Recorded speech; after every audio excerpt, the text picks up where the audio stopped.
Hello everyone welcome to our channel. Hello everyone, good morning and welcome to our channel. अब पढ़ेगा India.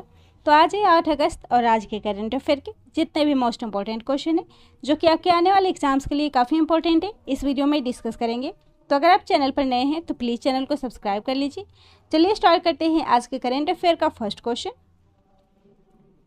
आज का पहला question है, किस राज्य के कपालेश्वर मंदिर में तमिल अर्चना योजना का शुभारंभ हुआ है? तो इसका राइट आंसर होगा ऑप्शन ए तमिलनाडु। तो तमिलनाडु में स्थित कपालेश्वर मंदिर में तमिल अर्चना योजना का हाल ही में शुभारंभ हुआ है और इस योजना के तहत तमिलनाडु के 47 मंदिरों में पूजा अर्चना का विकल्प होगा। तो तमिलनाडु के मुख्यमंत्री एम.के. स्टालिन ने अनई थिमिजिल अर्चनाई की शुरुआत की है, जिसका अर्थ होता है तमिल में मातृभाषा, और इस प्रार्थना को चेन्नई के कपालेश्वर मंदिर में शुरू की गई है। तो यह बात हो रही है तमिलनाडु की। राजधानी है चेन्नई और मुख्यमंत्री हैं एम स्टालिन, राज्यपाल है बनवारी लाल पुरोहित। विधानसभा सीट है 235, राज्यसभा सीट है 18, लोकसभा सीट है 39 और हाई कोर्ट है मद्रास हाई कोर्ट, और वहाँ का नृत्य है भरतनाट्यम। और तमिलनाडु के कांसीपुरम और कृष्णगिरी जिले में 2 औद्योगिक पार्कों की स्थापना की मंजूरी मिली है। अगला क्वेश्चन है, भारत में मोटो जीपी के नए ब्रांड एम्बेसडर कौन बने हैं? इसका राइट आंसर होगा ऑप्शन सी जॉन अब्राहम। तो मोटो जीपी के नए ब्रांड एम्बेसडर जॉन अब्राहम बनाए गए हैं। तो यूरो स्पोर्ट इंडिया और डिस्कवरी प्लस ने मोटर स्पोर्ट प्रोग्रामिंग में अभिनेता जॉन अब्राहम को अपना इंडियन एम्बेसडर बनाया है। तो इस क्वेश्चन में बात हो रही है ब्रांड एम्बेसडर की। तो 2021 में बने कुछ ब्रांड एम्बेसडर को भी देख लेते हैं। इसमें पहले है राजकुमार राव, जिन्हें सिस्का ग्रुप का ब्रांड एम्बेसडर बनाया गया था। चाचा चौधरी बने हैं नमामि गंगे प्रोजेक्ट के ब्रांड एम्बेसडर। आयुष्मान खुराना है बजाज एलियांस के ब्रांड एम्बेसडर। वहीं लुइस हैमिल्टन बने हैं एलजी सिग्नेचर के brand ambassador. Amitabh Bachchan educate girl के ब्रांड एम्बेसडर हैं। आलिया भट्ट मिंत्रा की ब्रांड एम्बेसडर है। अक्षय कुमार सड़क सुरक्षा अभियान के ब्रांड एम्बेसडर हैं, जबकि अमिताभ बच्चन बीकाजी फूड्स के ब्रांड एम्बेसडर बने हैं। नेक्स्ट क्वेश्चन है, Balakot air strike how India avenged Pulwama पुस्तक को हाल ही में किसने लिखा है? तो इस पुस्तक को लिखा है मनन भट्ट ने। इसका राइट आंसर होगा ऑप्शन ए मनन भट्ट। साथ ही 2021 में आई कुछ बुक और इसके ऑथर को जान लेते हैं। इसमें पहला है my joys and sorrows as a mother of a special child. इस पुस्तक को लिखा है डॉक्टर कृष्णा सक्सेना ने। योग सचित्र नाम से पुस्तक लिखा है धर्मवीर सिंह महिदा ने। द क्रिसमस पिग जिसको लिखा है जे.के. रॉलिंग ने। Manohar Parrikar brilliant mind simple life, इस पुस्तक को लिखा है नितिन गोखले ने। मिस्टर प्राइम मिनिस्टर जिसको लिखा है प्रदीप गुहा ने। अगला है मोदी इंडिया कॉलिंग जिसको लिखा है चांदमल कुमावत ने। Manohar Parrikar of the record जिसको लिखा है बामन सुभा प्रभु ने। आई एम नो मसीहा, इस पुस्तक को लिखा है सोनू सूद ने। अगला क्वेश्चन है, कोविड-19 मृत्यु सूचना पोर्टल किस राज्य ने लॉन्च किया है? तो इस पोर्टल को लॉन्च किया है केरल ने। इसका राइट आंसर होगा ऑप्शन सी। और इस पोर्टल के माध्यम से नाम, जिला और मृत्यु की तारीख दर्ज करके अपने मृतक परिवारों के सदस्यों, दोस्तों और रिश्तेदारों के बारे में विवरण देख सकेंगे।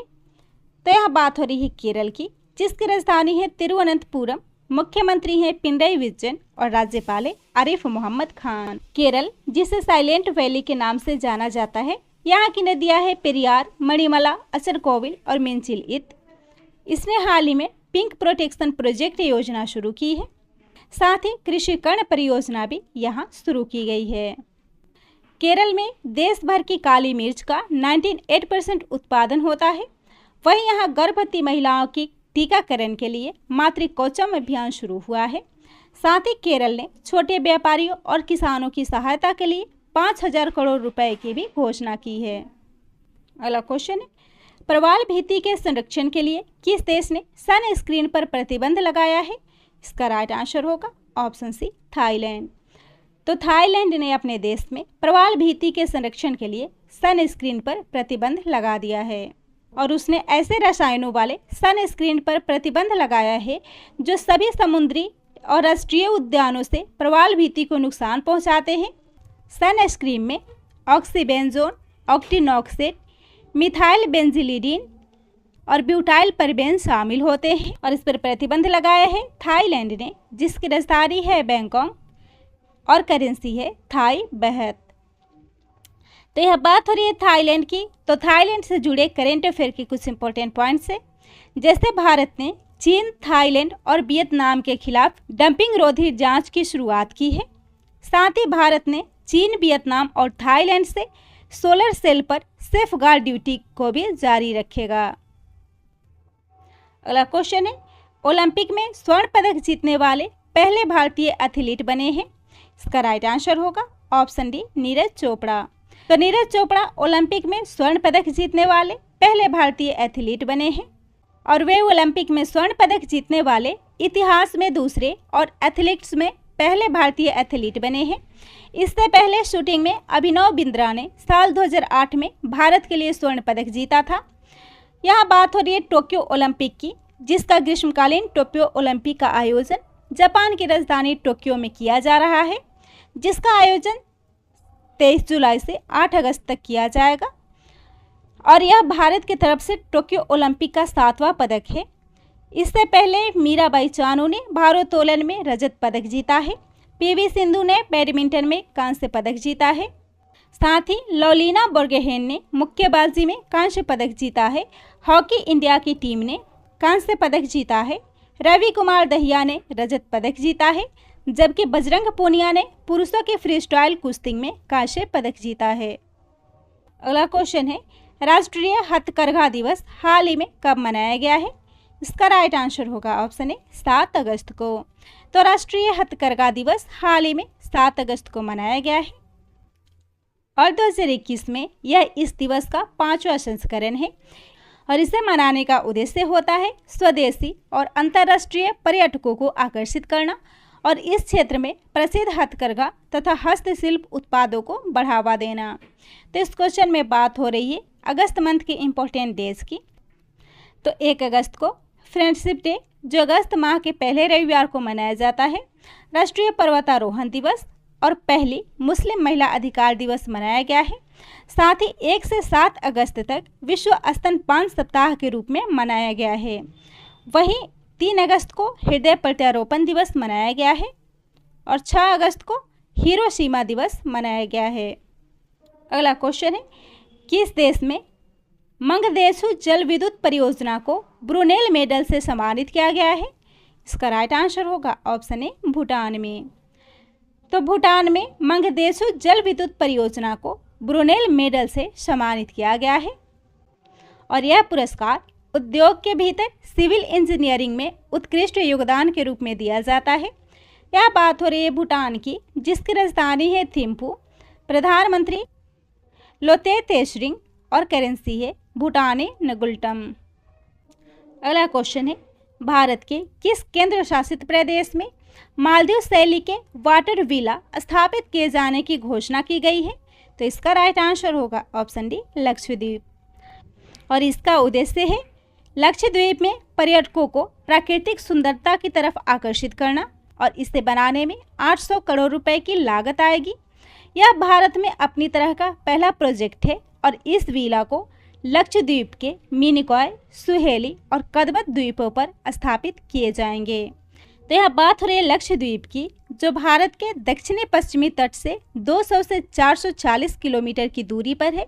यह भारत का एक केंद्र शासित प्रदेश है, जिसका कुल सतह 32 वर्ग किलोमीटर है और इसमें 10 उपखंड शामिल हैं। इसकी राजधानी कवरत्ती है और यह क्षेत्र केरल उच्च न्यायालय के अधिकार क्षेत्र में आता है।